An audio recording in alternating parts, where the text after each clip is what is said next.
Olá, seja bem-vindo a mais um episódio da série Gigantes do Varejo. Eu sou André Faria, CEO da Bluesoft, e nesta série nós estudamos algumas das maiores empresas que atuam no setor varejista no mundo.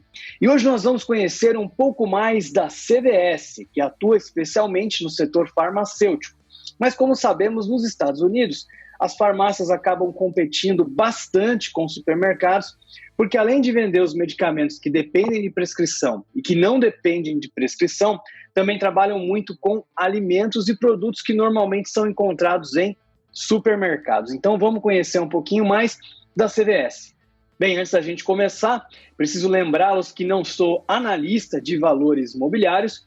Esse vídeo não representa uma recomendação de compra, de venda e nem de investimentos em ativos. A nossa intenção aqui é puramente educacional. Nós queremos aprender mais sobre essas empresas e tirar algumas ideias e lições para que possamos utilizar em nossos próprios negócios. Tudo que eu disser nesse vídeo não necessariamente representa a opinião institucional da Bluesoft e pode ser apenas um ponto de vista meu. Então, com disclaimers feitos, vamos começar a analisar a CVS. Muito bem, então, para a gente começar aqui a nossa análise, a gente sempre vem no site de relacionamento com investidores da companhia. Aqui na CVS não é diferente. A CVS vem se posicionando como uma empresa de saúde. Apesar de a gente encontrar bastante lojas varejistas, né, a CVS nos Estados Unidos é a empresa desse segmento, né, de farmácias que tem mais lojas, farmácias e drogarias. É sempre bom lembrar, né, as farmácias e drogarias nos Estados Unidos são diferentes do que a gente vê aqui na América Latina, do que a gente vê também na Europa. Elas geralmente são maiores e elas têm uma variedade de produtos também bem maior do que a gente costuma encontrar nas farmácias aqui do Brasil. Aqui, normalmente, a gente encontra, além dos medicamentos, né, a gente vai encontrar também mais produtos ligados à perfumaria, mas quase não encontra nenhum alimento. Já lá nos Estados Unidos é bem comum encontrar alimentos, inclusive frutas, sanduíches, produtos para você comprar e levar, em algumas delas até aquelas frutas já cortadas no refrigerador, iogurte, laticínios, pizza congelada. Então tem uma variedade bastante grande de produtos. Algumas vendem também bebidas alcoólicas, dependendo do estado, cerveja. Então tem muito item, né? Tem um mix bastante grande, então acaba competindo também com o supermercado, sim. É claro que tem uma linha reduzida de alimentos comparado com o supermercado, mas ainda assim bastante grande, né?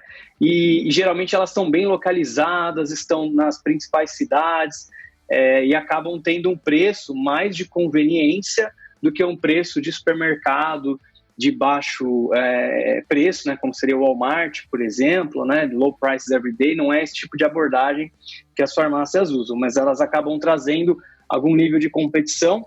Por isso que eu achei tão importante a gente entender. E a CVS é uma dessas empresas, né, a gente vai ver um pouquinho mais agora, mas que ela tem esse perfil de ser bem completa. Então, uma das coisas que afetou os resultados da companhia ultimamente é que ela fez algumas aquisições importantes. Então, ela está tentando ser o que chama de one-stop shop, né, para o consumidor quando ele pensa na saúde dele. Então, para vocês terem uma ideia, ela fez uma aquisição, inclusive, de um seguro-saúde. Então, além dela ter as lojas em que você compra os medicamentos, ela tem as clínicas que fazem atendimento ou que acompanham o tratamento do paciente, né, o tratamento de vários tipos de doença. Além de ter as óticas, por exemplo, ela tem também os centros de oncologia, faz tratamento de doenças renais. Oncologia, né, seria para tratamento de câncer. Então, ela tenta trazer, né, todo esse escopo quando você pensa na saúde. Então, desde você fazer o diagnóstico, desde você fazer o acompanhamento do tratamento, de você ter o seguro-saúde que vai pagar pelos seus medicamentos, vai pagar pelas suas consultas, né? Então, ela acaba trazendo uma gama de produtos e serviços bem maior. É o que a gente chama de integração vertical, né? Quando você vai pegando toda a cadeia de uma indústria e você vai garantindo que uma única companhia consegue atender, né, a demanda em todas essas etapas da cadeia. A CVS está se tornando muito próxima de conseguir fazer isso. Quando a gente compara com outras empresas do setor, elas têm um nível de atuação ainda um pouco menor que a CVS. Então, a CVS, ela já, inclusive no logo, né, na maneira que ela se comunica para o mercado, ela já fala como sendo uma empresa de saúde, né, e não mais um varejo de medicamentos. Então, se consideram inovadores, né? Eles colocam justamente aqui um pouquinho disso que eu falei, em foco logo no início, esse aqui é o Fact Sheet, que seria mais ou menos um documento em que a gente consegue encontrar alguns números, algumas informações-chave da companhia para a gente conhecer um pouquinho mais dela. Então, olha só, ela está em 5º lugar na lista da Fortune 500, que são as 500 maiores empresas, né? Ela está em 70% da população americana, 70% das pessoas conseguem em 3 milhas de distância chegar a uma farmácia lá da CVS, né? Então, ela está realmente muito presente com muitas lojas, né? Ela paga bastante dividendo, então é considerada uma empresa pagadora de dividendos. Ela tem 2,8 bilhões de prescrições, né, que foram gerenciadas e que foram entregues, né, para os pacientes através de suas farmácias.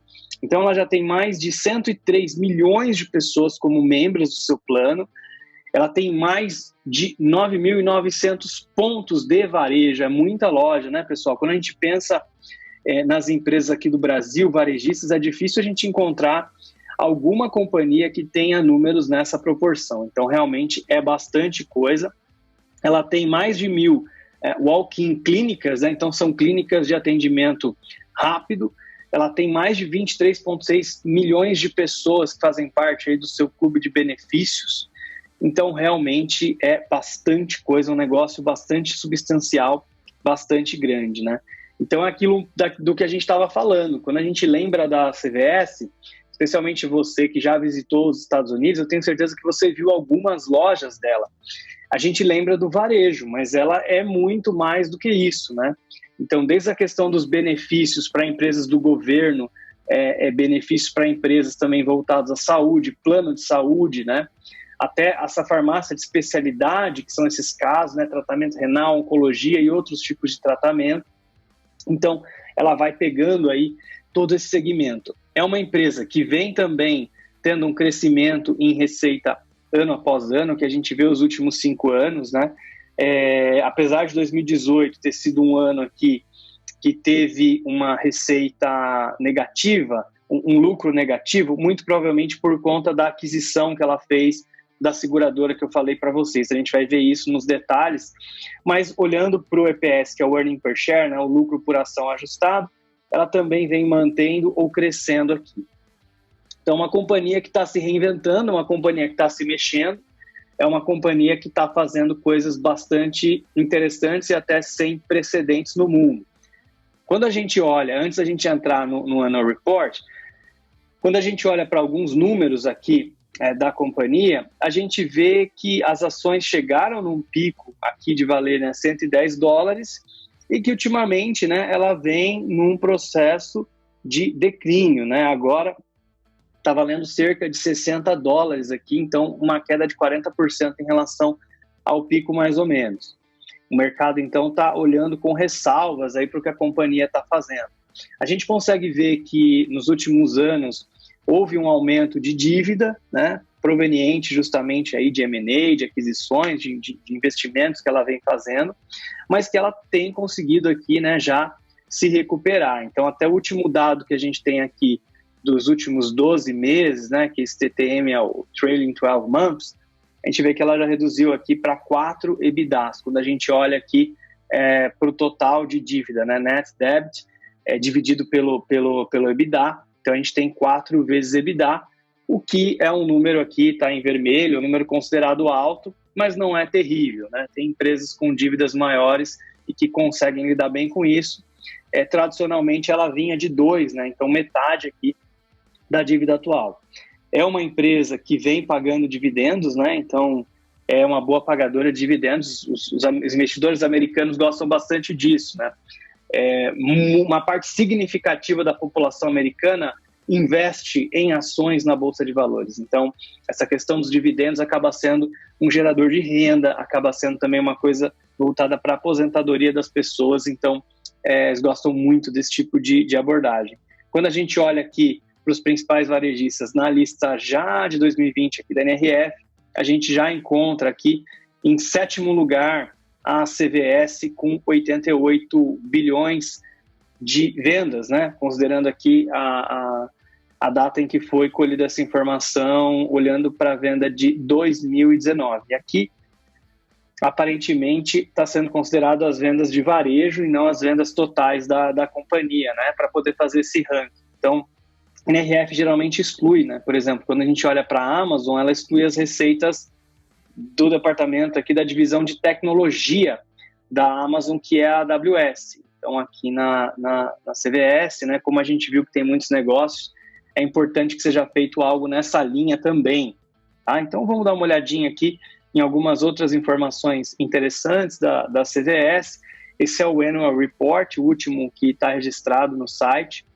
Então, aqui a gente já consegue ver alguns dos números principais, né? Então, o total de receitas foi 256 bilhões de dólares, com uma receita operacional de 11, né? E finalmente aqui um lucro em 2019, um lucro líquido de 6. Então, se a gente fizer aqui uma margem líquida rapidinho para a gente ter uma ideia, a companhia tem uma margem líquida aqui próximo de 2,5%, né? Então, apesar de ter tantos negócios na operação, ela não tem uma margem líquida tão mais alta do que outras empresas varejistas que a gente já estudou. Provavelmente isso é alguma coisa que a empresa já vem trabalhando para melhorar. Então não é uma margem líquida tão alta, tá? Na minha opinião, para a quantidade de negócios que a companhia opera, ela tem potencial de no futuro conseguir uma margem líquida mais alta. Então aqui, né, na carta do CEO, ele está contando para a gente justamente da aquisição da Aetna. A Aetna é justamente esse plano de saúde, esse seguro de saúde. Já está falando um pouco também dos impactos de Covid, né?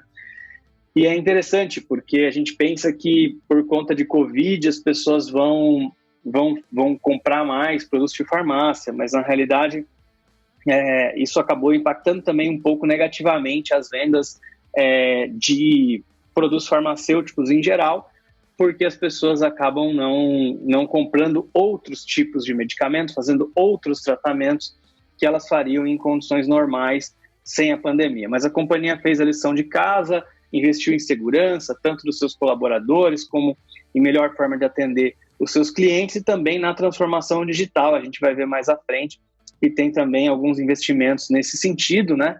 Então, eles estão dizendo aqui isso para a gente encontra o nosso consumidor aonde ele está. Então, primeiro, a gente tem lojas espalhadas por todos os Estados Unidos, as pessoas conseguem muito facilmente chegar até uma loja nossa, não importa onde elas moram. Depois, a gente tem os aplicativos, os consumidores podem falar com a gente via SMS, né, que é o que eles chamam aqui de texting ou algum tipo de chat, e a gente também consegue atender muitos consumidores em suas casas, fazendo visitas, né, com essa rede de prestadores de serviço que eles têm. E 1 em cada 3 americanos interagem com a CVS anualmente. Então, é muita gente, né? Com mais de 300 milhões de pessoas na população, mais de 100 milhões de pessoas seguramente aí são consumidores e interagem com a CVS, é um mercado enorme. E essa humanização, né, do trabalho deles. Então, eles vão mostrando aqui no Annual Report várias pessoas e como elas interagem com a CVS. Então, aqui é um exemplo, por exemplo, da Susan, está fazendo um tratamento de uma doença crítica de rins, né? E que ela tá fazendo o acompanhamento através do telefone para poder se comunicar com a companhia, está dando um depoimento aqui super positivo, né? E teve uma jornada, né? Então a gente fala muito da jornada do consumidor, da jornada do cliente, e aqui na CVS é a jornada do paciente. Então, desde quando ela identifica a doença, até quando ela escolhe como ela vai ser tratada, se vai ser tratada em casa, e continua trabalhando, continua com a sua vida, e tem toda essa facilidade aí para poder tratar do seu problema de saúde. Então, como a gente falou, a CVS vem também se especializando em alguns tipos, né, de acompanhamento e tratamento, já tem centros de oncologia para tratamento de câncer em mais de 14 estados, então isso também faz parte da estratégia da companhia. Esses grandes hubs, né, de tratamento. Essas clínicas já estão em 600 até 650 até o final de 2020, né? Esse era o planejamento deles. A gente ainda não sabe se eles vão conseguir executar isso ou não. Quando sair o próximo report, a gente vai conseguir ter certeza. Mas se eles conseguirem executar esse plano aqui, então é esse tipo de expansão de serviço, né? Está se tornando bastante grande aqui na estratégia da CVS. Bem, pessoal, então cerca de 75% das vendas de varejo da companhia vem de produtos de farmácia, né? E 25% apenas de outros tipos de produto que são oferecidos. Então a gente vê aqui que, apesar de ter toda essa variedade de mix, realmente o grosso da receita da companhia vem de produtos farmacêuticos. Isso se repete também no Walgreens e em outras companhias que atuam de maneira similar. Inclusive, aqui está sendo considerado a receita de farmácia dentro da Target. Não sei se vocês lembram, mas quando a gente estudou a Target, a gente falou dessa parceria, né, entre a CVS e a Target. Nos supermercados dos Estados Unidos, você pode ter uma farmácia dentro do supermercado, inclusive para preencher prescrições, né? É muito comum a gente ver nos filmes aquele potinho de plástico laranja, né, com os comprimidos que são manipulados na farmácia. Então isso também tem dentro dos supermercados. E na Target, eles não operam essas farmácias, é uma parceria com a CVS. Então é a CVS que opera as farmácias dentro da Target.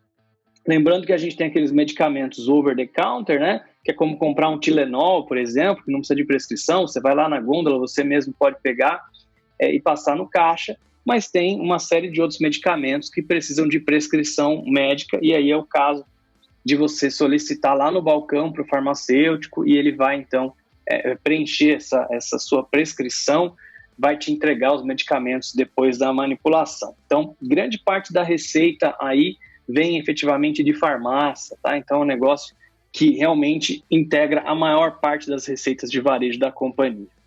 Bem, todo o relatório a gente consegue ver também esse gráfico aqui, né? Vocês já devem estar se acostumando com ele.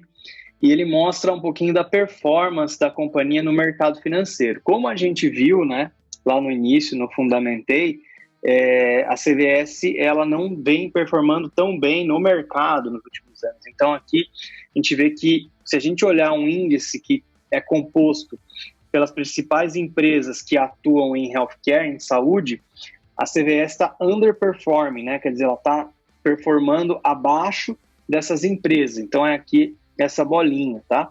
Isso indica, né, que com tudo que ela está fazendo pode ser uma oportunidade, porque ela tem grandes chances de conseguir se recuperar e começar a performar melhor. Como a gente viu, é uma das maiores empresas dos Estados Unidos, tem uma presença muito forte e está executando uma estratégia bastante interessante também. Então isso pode ser uma oportunidade para que ela se recupere no futuro e passe então a apresentar resultados melhores lá na frente. Nos últimos anos ela tem performado pior do que o mercado, veremos como será no futuro. E aqui a gente tem efetivamente o resultado financeiro da companhia, olhando não somente varejo, né, mas todos os negócios aí que a companhia tem. Como a gente viu, é bastante coisa e tem muito serviço, né, além de produto. A gente vê que ela vem sim numa crescente de receita, né? Em 2015, 153 bilhões, 2019 já foi 256 bilhões, a receita operacional já não é tão reta, né, tão direta o crescimento, mas também aqui saiu de 9 para 11, né, então aparentemente as suas margens vêm ficando cada vez mais apertadas em termos de resultado de lá para cá. Teve 2018 aqui com resultado negativo, mas ainda assim, né, pelo que a gente viu, não deixou de fazer distribuição aqui de lucro para os acionistas, né? Então os acionistas continuaram recebendo. No último ano a gente já calculou, dá uma margem de mais ou menos aqui 2,5%. Então é uma companhia que vem de uma margem, né? Se a gente pegar aqui em 2015, ela sai de uma margem de 3,41 para uma margem de 2,5 mais ou menos, né? Então teve uma redução efetivamente. Em termos de números de lojas, informação bastante importante também, tem acontecido um crescimento praticamente constante, né? Então saiu de 9.681 unidades para 9.941 unidades aqui no final de 2019, tá? Então aqui ela comenta também de novo, né, da aquisição da Aetna, né? Então quando faz um M&A desse tamanho, tem alguns efeitos que acabam acontecendo aí no balanço justamente por conta dessa fusão. Então é isso que ela está dizendo aqui para a gente, né, para que 2018 a gente preste atenção nisso. Isso com certeza tem uma relação com esse resultado de prejuízo. A companhia, assim como muitas outras, se endivida através da emissão de debentures, né? Então aqui ela tem debentures para vencer em 2020, 21, 23, 25, 28, 38, 48 aqui, somando aparentemente aqui 40 bilhões, né, de dívida. Dívida que ela vai pagando e que pode ir emitindo outras dívidas. Naturalmente, quanto mais longe o vencimento, maior é o prêmio aqui da debenture. E aqui já entrando, né, só para a gente dar uma olhadinha no que aconteceu em 2020 até agora, o mais recente que a gente tem é de agosto, então vamos dar uma olhadinha nele. Então aqui ele já mostra um pouquinho, né, dessa questão toda de Covid, né, das ações, agradecimentos, valorizando também todos os profissionais que trabalham na linha de frente, não apenas no varejo, mas também na área de saúde, no caso deles, né. Então, bastante importante esse trabalho que vem sendo feito aí pelos profissionais também de saúde. Eles já mostram aqui um impacto, né, da Covid-19, então, sem dúvida, também afetou negativamente aí o setor, né. Eles já falam aqui de um impacto mais ou menos por ação de 70 centavos, o impacto em 2020 está esperando um impacto de 2 bilhões de dólares, né, por conta aí dos efeitos da Covid no negócio. Então, eles também vêm trabalhando justamente para poder fazer ações, né, para melhorar os tratamentos e ajudar a comunidade nesse processo. Então, vem fazendo aqui testes de Covid, por exemplo, né, também atendendo os pacientes em casa e também entregando, né, tudo isso através de suas clínicas. Então, também tem um papel importante aí no tratamento, no diagnóstico de Covid, a CVS. Inclusive com drive-thru também, né, que é bem interessante, atendimento através do celular para alguns pacientes. Então, tudo isso também ajudou bastante. Aí eles conseguiram agir rapidamente para oferecer esse tipo de atendimento para os pacientes.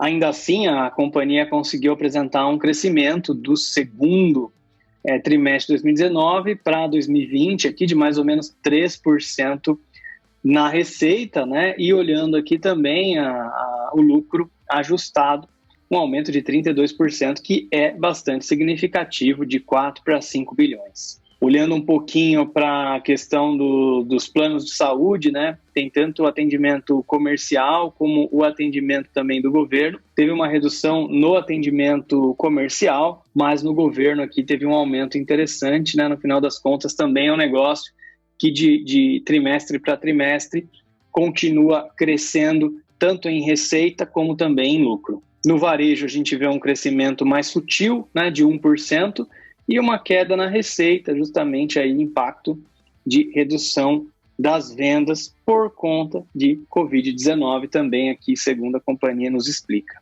Já nas vendas de farmácia, né, quando a gente olha aqui, ó, front store sales, são os outros produtos que ela trabalha. Quando a gente isola, né, venda nas mesmas lojas, a gente olha apenas para os produtos de prescrição e produtos de farmácia sem prescrição, a gente vê que houve um aumento aqui de 2,4%, o que caiu efetivamente são os produtos não ligados à farmácia. Bem, pessoal, então esse foi aí o estudo da CVS, espero que vocês tenham gostado de conhecer um pouquinho mais da companhia, bastante interessante, né? Foge um pouco da operação de supermercado, né? Tem tanta coisa envolvida, clínica, plano de saúde, mas eu não podia deixar de colocar a CVS aqui por essa quantidade de lojas que ela tem e por ter uma linha que sim compete com o supermercado também. É importante a gente entender um pouco desse negócio. Aqui no Brasil, acho que a gente não colocaria farmácias, porque a atuação dela é um pouquinho diferente. Quando a gente compara com o supermercado, a concorrência acaba sendo bem menor do que acontece lá nos Estados Unidos. Mas acho que vale a pena a gente conhecer e entender um pouquinho também desse negócio. E eu estou bastante curioso para saber como que vai ser o futuro da CVS, se ela vai conseguir executar bem esses M&As, se ela vai conseguir realmente trabalhar com essa ideia de ser um one-stop shop para os pacientes de pegar toda a sua jornada de ponta a ponta, mas com isso também, né, eventualmente, aumentar suas margens e entregar resultados melhores no futuro. Então veremos como vai ser o futuro da CVS. Se tiver alguma informação que você gostaria que eu tivesse comentado um pouquinho mais, algum dado, algum indicador, deixa aqui nos comentários e a gente pode adaptar isso para os próximos vídeos. Muito bem, eu espero que você tenha gostado de conhecer um pouquinho mais da CVS. Então, deixa o seu like aqui no vídeo, compartilha naquele grupo de WhatsApp cheio de supermercadistas, de outros varejistas, de pessoas que trabalham e atuam no varejo, pessoas que podem se interessar por esse conteúdo aqui que a gente preparou com tanto carinho para você. Então deixa o seu comentário também aqui no vídeo contando para a gente o que você achou, quais são as próximas empresas que você gostaria que a gente analisasse aqui. E se você estiver precisando de um RP web e moderno, conte com a gente na BlueSoft. A nossa equipe comercial está ansiosa esperando seu contato para que a gente possa demonstrar mais da nossa tecnologia para você e para a sua equipe. Muito obrigado e até o próximo episódio.